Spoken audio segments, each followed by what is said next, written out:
اقرأ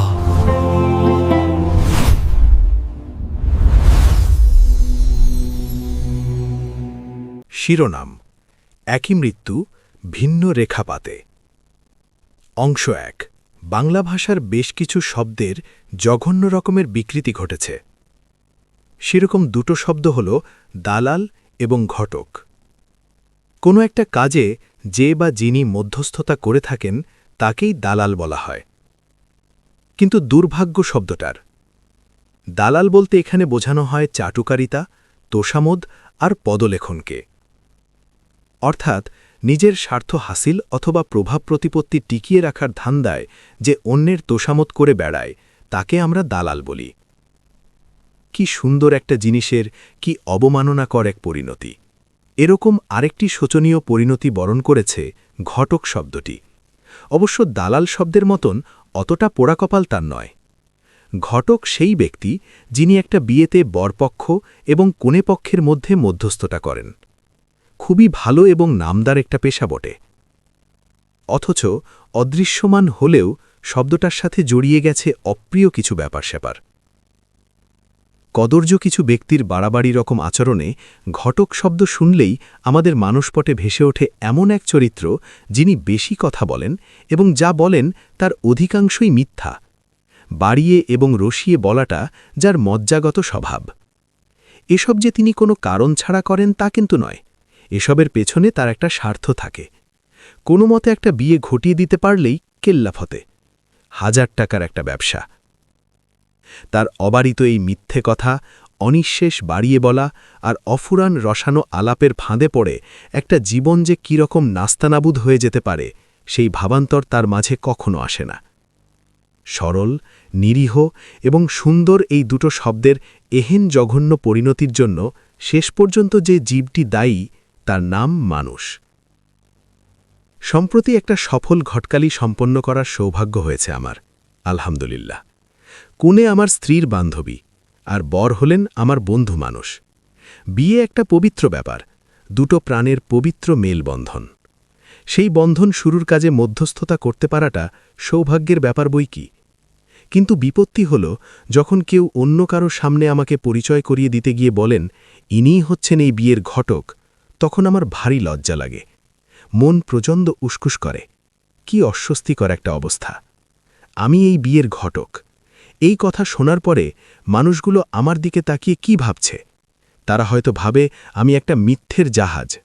শয়ে শয়ে মিথ্যে বলে আর আকাশপাতাল বুঝিয়ে আমি দুপক্ষের মাথা খেয়েছি। লজ্জায় আমার মাথা হেঁট হয়। ইচ্ছে করে বাংলা অভিধান থেকে ঘটক শব্দটাকেই ছেটে বিদায় করে দিই। কিন্তু ও কাজ তো আমার দ্বারা সম্ভব নয়। আমি তো বাংলা ভাষার হর্তাকর্তাদের কেউ নই। আমি যা পারি তা হল এই শখের ঘটকালি থেকে নিজেকে গুটিয়ে নেওয়া, এবং সেইটেই আমার প্রধানতম লক্ষ্য। অংশ ২। জীবনের প্রথম এবং সফল একটা ঘটকালি করে ফেললাম, কিন্তু বিয়ের চূড়ান্ত অনুষ্ঠানে উপস্থিত থাকব না, ব্যাপারটা বোধ করি ভালো দেখায় না। একে তো বর আমার নিকটতম বন্ধু এবং কনে আমার স্ত্রীর নিকটতম বান্ধবী। তার উপরে সম্পর্কের মেলবন্ধনে যেহেতু মধ্যস্থতাকারী হয়েছি, এমন ৩ রশিতে বাঁধা পড়ে বিবাহ অনুষ্ঠানে না আসাটা খানিকটা অন্যায় হয়ে যায়। সুতরাং এক সকালে ইট পাথরের শহর ঢাকাকে পেছনে রেখে নির্ঝঞ্ঝাট সবুজ শ্যামলিমা আর ছায়াবেষ্টিত কুষ্টিয়ার পথে রওনা হয়ে গেলাম। ঢাকা টু খুলনার ট্রেন। আমরা নেমে যাব ভেড়ামারা স্টেশনে। পথিমধ্যে অতিক্রম করতে হল সিরাজগঞ্জের উল্লাপাড়া রেল স্টেশন। ওই স্টেশনে আমাদের ট্রেন থামতেই আমার বুকের ভেতরটা হঠাৎ ধপ করে উঠল। উল্লাপাড়া স্টেশনকে ঘিরে আমার কোনো সুখ স্মৃতি নেই, তবে শোক স্মৃতি আছে।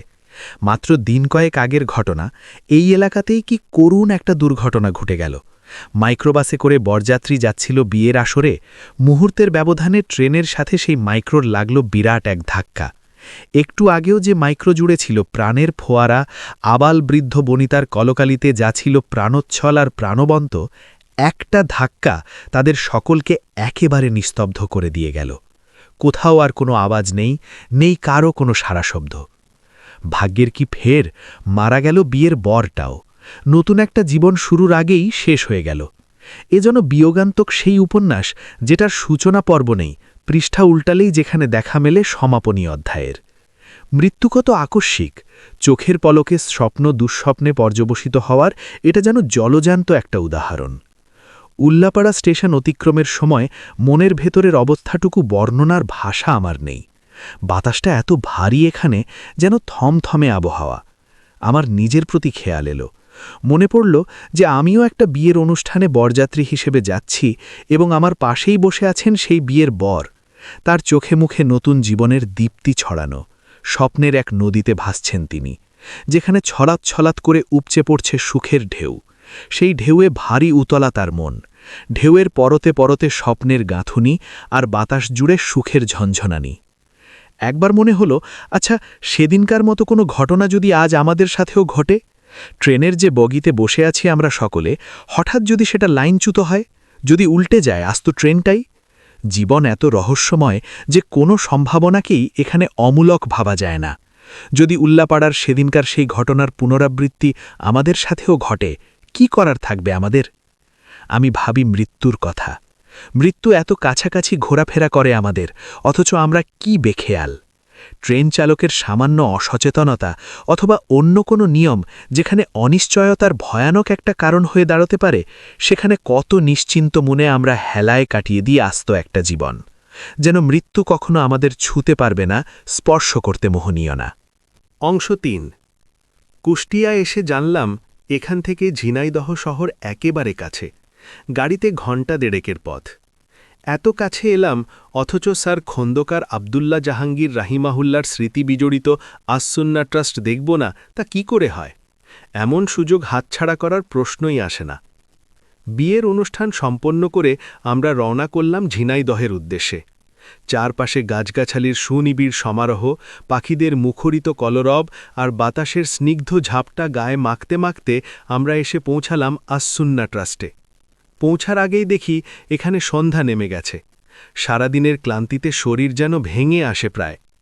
আসসুন্নাহ ট্রাস্টে আমাদের থাকা খাওয়ার ব্যবস্থা করা হলো। সালাত আর খাওয়া দাওয়া সেরে সবাই নিজ নিজ বিছানায় গা এলিয়ে দিলাম। ফজরের সালাত শেষ করে ঘুরতে বের হলাম আসসুন্নাহ ট্রাস্টের এরিয়াটুকু। খুব যে বড়সড় তা নয়, কিন্তু যতখানি জায়গা জুড়ে প্রতিষ্ঠানটা আছে তার যথেষ্ট সদ্ব্যবহার করা হয়েছে। ঘুরে ঘুরে দেখলাম আবদুল্লাহ জাহাঙ্গীর স্যারের থাকার রুম, পড়ার রুম সহ নানান কিছু।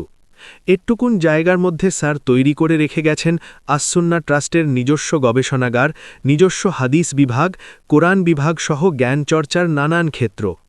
প্রযুক্তি বিপ্লবের ভরা যৌবনের আগে মফস্বল একটা শহরে বসে একজন মানুষ কত দূরের, কত অগ্রিম চিন্তাভাবনা করে গেছেন ভাবতেই কৃতজ্ঞতায় মন ভরে ওঠে।